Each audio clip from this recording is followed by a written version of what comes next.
Hello, and thank you for joining today's webinar about starting your online tax return.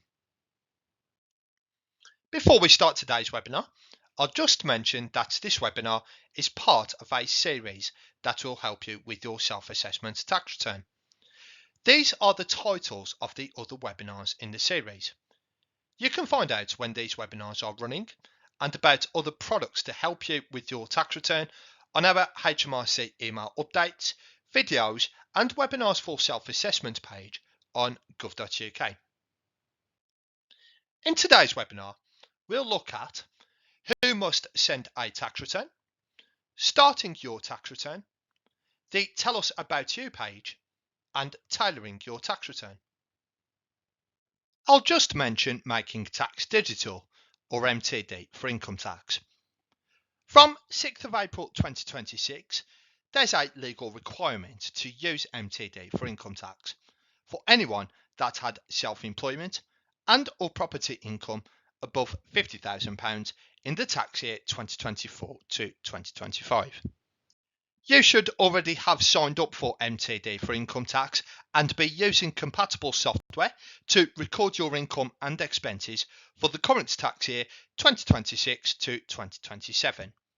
However, the principles of working out your income and expenses remain the same. If you signed up to use MTD for income tax early and started to use it in 2025 to 2026, you'll send your self-assessment tax return for that year, including any other income sources, using your compatible software. If you're starting to use MTD for income tax from 6th of April 2026, you need to complete your self-assessment tax return for 2025 to 2026 as normal by 31st of January 2027. The £50,000 threshold is being reduced over the next 2 years to £30,000 and then £20,000. You must sign up to MTD for income tax before the start of the tax year in which you're required to start using it. Find out more about MTD for income tax on gov.uk, in our webinars and our videos on YouTube. Let's start by looking at who must send a tax return. If HMRC think you need to send a tax return for the last year, you'll receive a notification to complete a tax return, a form SA 316, by email or post, usually in April after the tax year has finished.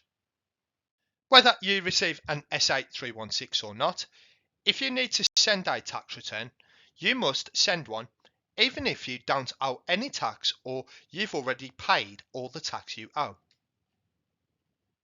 If you're not sure you need to send a return, this page on gov.uk has a section for who must send a tax return, with lots of information and guidance.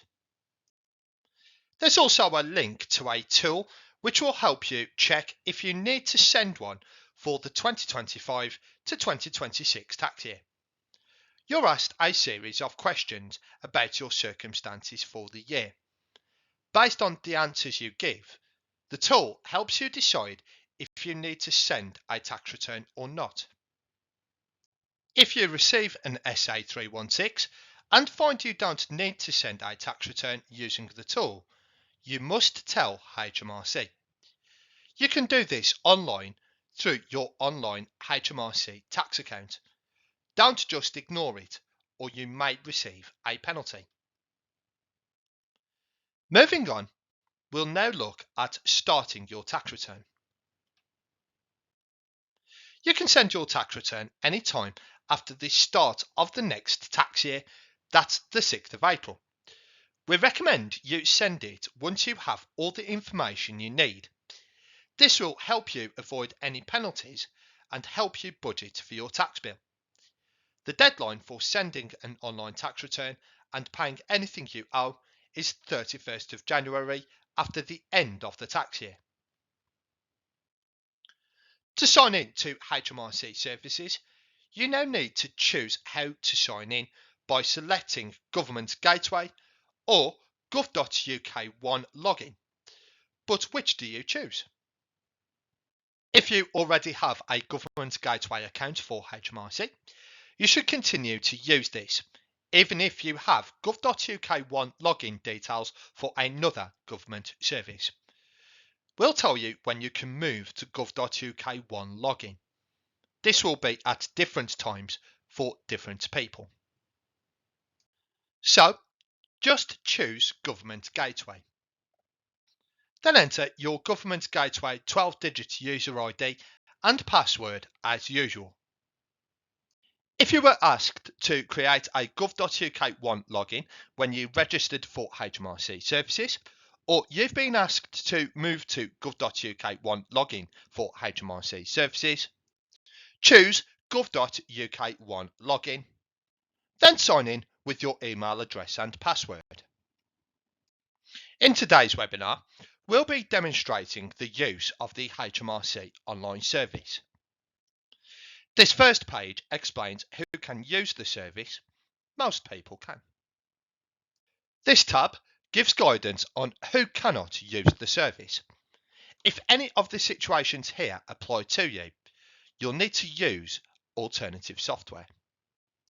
You can find a list of self-assessment commercial software suppliers on gov.uk. Like the HMRC online service, some commercial software allows you to get details held on our systems to help complete your tax return. For example, your PAYE details, taxable social security benefits, self-employed national insurance details, and marriage allowance information. This page on gov.uk has guidance about using software to help complete your tax return if the feature is available in the software you've chosen.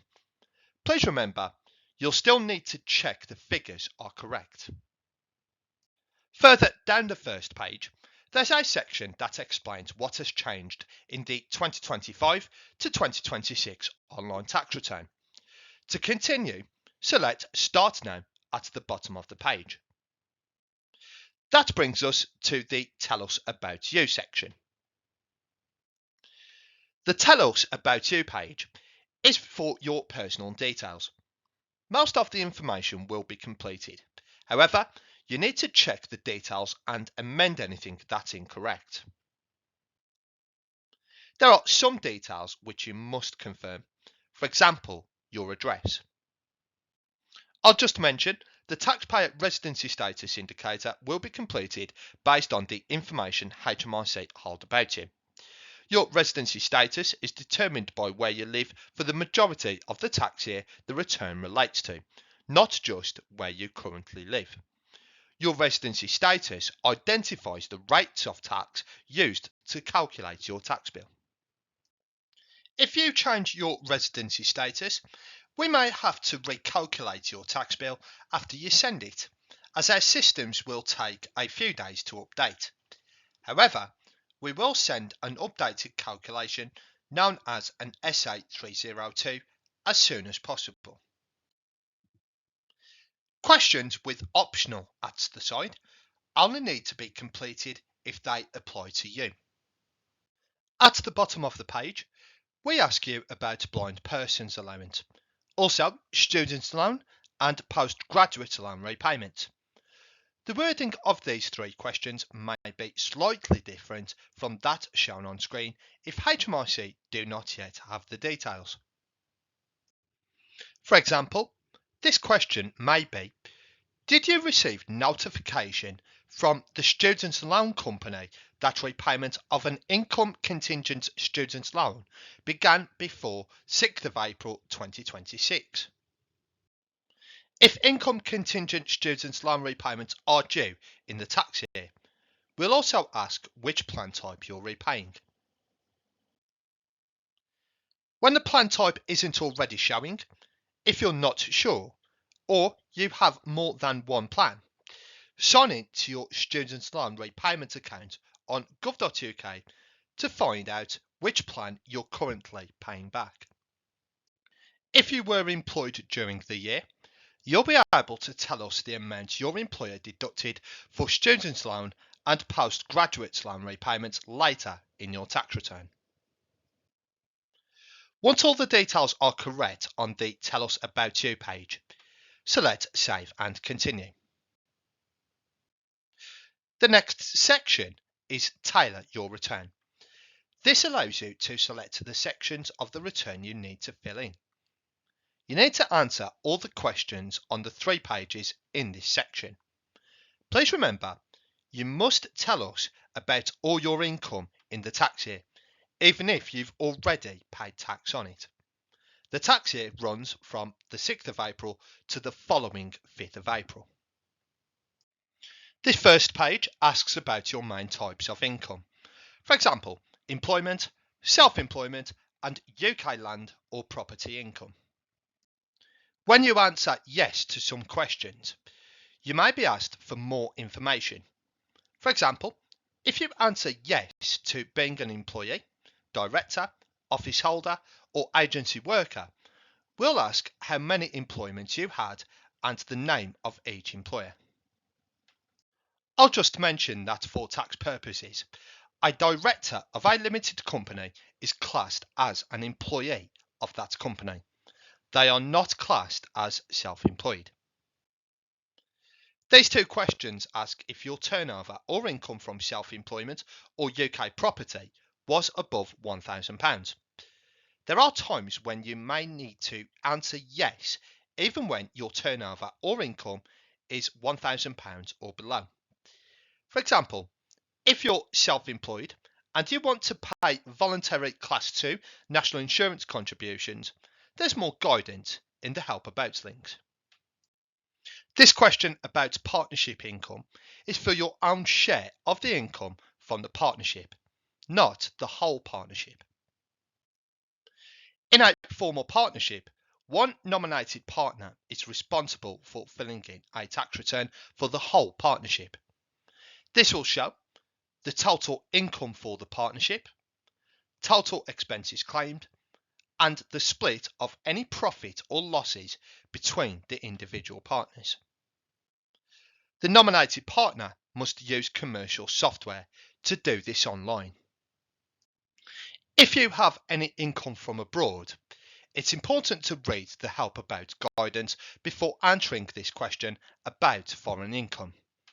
There's lots of information about when you may need to answer yes and links to further guidance. There are also times where you have foreign income that you may be able to answer no to this question. For example, if you have foreign property income of no more than £1,000 and you're using the property income allowance, or if your only foreign income is untaxed foreign interest up to £2,000 or foreign dividends up to £500. This can be shown elsewhere in the tax return, and I'll show you how shortly. Before answering this question about capital gains, again, you should read the guidance. It tells you when you need to report capital gains, how to work out the value of the assets you disposed of, and what to include or ignore. You need to make sure your tax return includes any gains or income that you received in relation to crypto assets. In particular, capital gains tax may be due if you sold or exchanged any crypto assets. This could be where you sold or exchanged your crypto assets for money, where you exchanged one type of crypto assets for another, where you used crypto assets to make purchases, or where you gifted it away.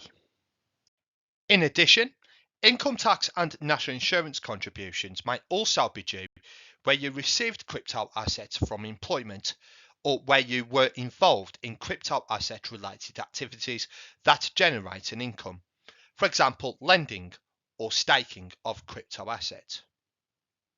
Full guidance on crypto assets taxation can be found on gov.uk by searching tax when you sell crypto assets. Page 2 of Tailor Your Return asks about other income you might have had during the year. For example, bank or building society interest, dividends, UK pensions, and state benefits. Most people can receive some bank or building society interest without paying tax on it. You should, however, still answer yes to this question, even if no tax is due on the interest. The system will automatically work out if any tax is to be paid. You should also answer yes if your only foreign income was untaxed foreign interest of up to £2,000. As I mentioned earlier, this is instead of filling in the foreign income page. You'll be able to show this income on the page for UK interest later in the return. Most people can also receive some dividend income without paying tax on it. And again, you should still answer yes to this question, even if no tax is due on the dividend. The system will automatically work out if any tax is due. You should also answer yes if your only foreign income was taxed foreign dividends of up to £500. As I mentioned earlier, this is instead of filling in the foreign income page. You'll be able to show this income on the dividends page later in the return. If you received any payments of state pension or other taxable state benefit, such as incapacity benefit or job seekers allowance, answer yes to this question. You should also answer yes if you received any occupational pensions, also known as work pensions, or any private pensions and annuities, even if you've already paid tax on these. You can find details of taxable and tax-free state benefits on gov.uk. This next question is new for the 2025 to 2026 tax return. If you received a winter fuel payment or pension age winter heating payment in 2025 to 2026, answer yes, otherwise answer no. If you received a payment in winter 2025 to 2026 and your total income in the tax year was more than £35,000, you may need to pay this back.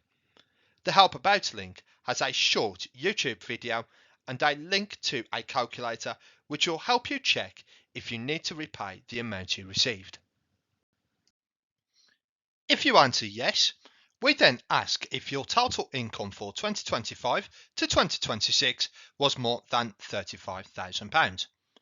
If you answer yes and your income on this tax return is not more than £35,000, we'll not take the winter payment back.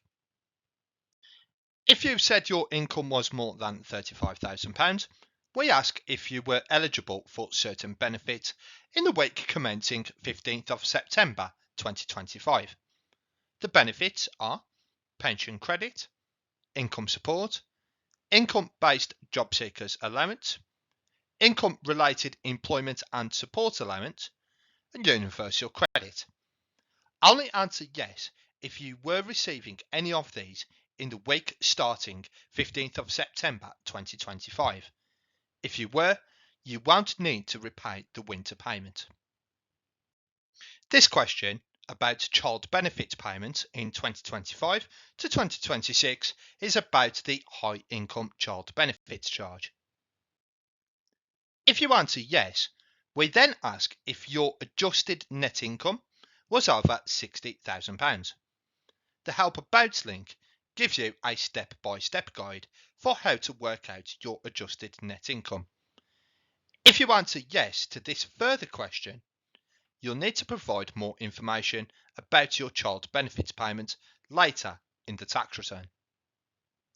There are many types of other UK income that you may need to tell us about by answering yes to this question. However, don't answer yes and include in this section any income that should be shown in other sections of the tax return.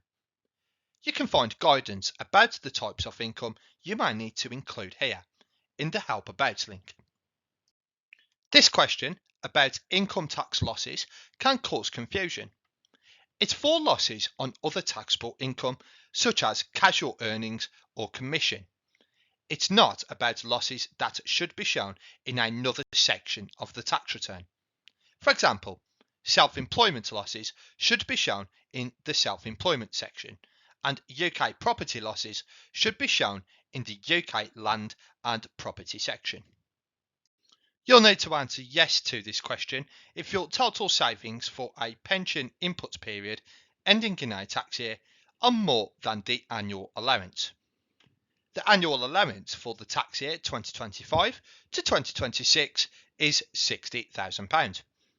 You can find out more in the Help About link, which also has a link to Help Sheet 345 Pension Savings. The questions on page 3 of Tailor Your Return are mainly about claiming tax reliefs. This first question asks if you made payments into a personal pension or retirement annuity. Answer yes if you made any of these payments, or if you made payments to a registered work pension and no tax relief was given when the payment was made. Answer no if you made payments into a work pension or additional voluntary contributions, which were taken from your wages before they were taxed. You will already have received full tax relief on these. If you're not sure the payments were taken before tax was deducted, check with your employer. If you pay tax at a rate above the basic rate of 20%, you may be due further tax relief on the payments into your personal pension or retirement annuity. If you only pay tax at the basic rate, so you're not due any further tax relief, you should still tell us about the payments later in your tax return. It can affect other things in your tax calculation, such as your adjusted net income. If you made a gift aid donation to charity or a community amateur sports club, or a gift of qualifying shares, securities, land or buildings to a charity, you should answer yes to this question. If you pay tax above the basic rate of 20%, you may be due further tax relief on these payments or gifts. However, you should still tell us about any payment, even if you don't pay tax above the basic rate, as it can affect other things in your tax calculation, for example, your adjusted net income. This question is asking if you want to claim married couples allowance. Most people will not be eligible to claim this.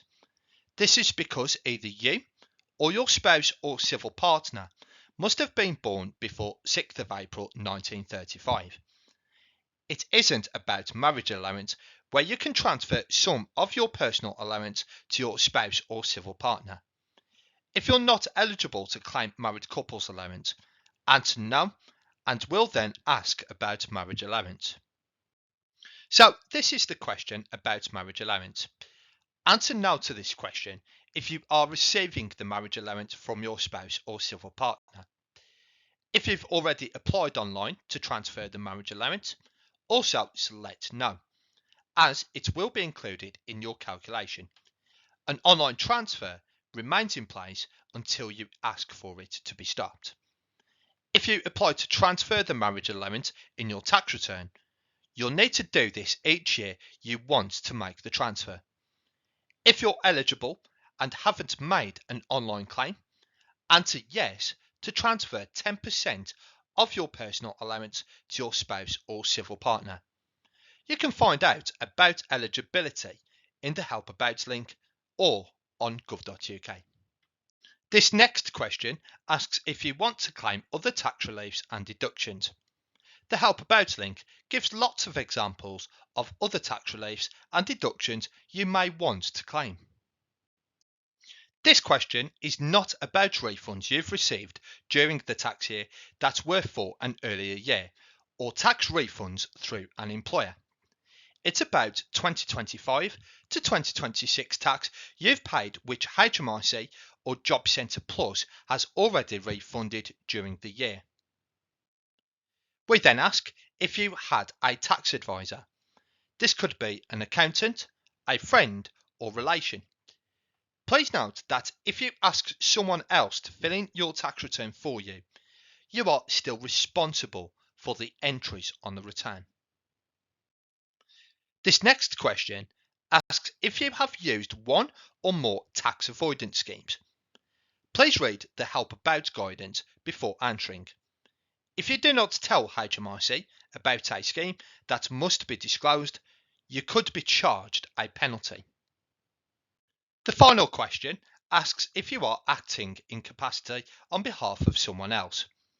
You would only answer yes to this question in exceptional circumstances. Please read the Help About guidance to find out more about who should answer yes. The next page of the online tax return is Fill in your return, check your progress. This link gives you information about the documents you may need to fill in your return. This is based on the answers you gave in Tailor Your Return. If you don't have all the information you need, you can leave the return and the pages you've already filled in will be saved. It's a useful page you can come back to at any time using this link in the right-hand menu. It shows the sections of the tax return you've said you need to fill in when you tailored your tax return. Entered means you have already given the information needed to complete that page. Not entered means you still need to fill in these pages. Links are provided to take you to each page, so you can enter the details, or if you realise you've made a mistake, you can easily go back and change your entries. If you've added a section in error and need to remove it, you must go to that section using the link. Then delete the section using the link at the bottom of the page. You cannot remove it from Tailor Your Return. At the bottom of the Check Your Progress page, there's also a link to delete your entire tax return, should you decide that you want to start again. Selecting Next at the bottom of the page takes you to the next section you need to fill in. After tailoring your return, this is normally your main types of income. For example, employment, self-employment, or UK property income. I'll just remind you that these are our other webinars in the series to help you fill in your online tax return. You can find out when these webinars are running and about other products to help you with your tax return on our HMRC email updates, videos and webinars for self-assessment page on gov.uk. We're nearly at the end of the webinar now. Here's a summary of what we've covered today. In today's webinar, we looked at who must send a tax return, starting your tax return, the Tell Us About You page of your tax return, and tailoring your tax return. If you need more help, our full range of help and guidance can be viewed at any time. Thank you for listening, and goodbye.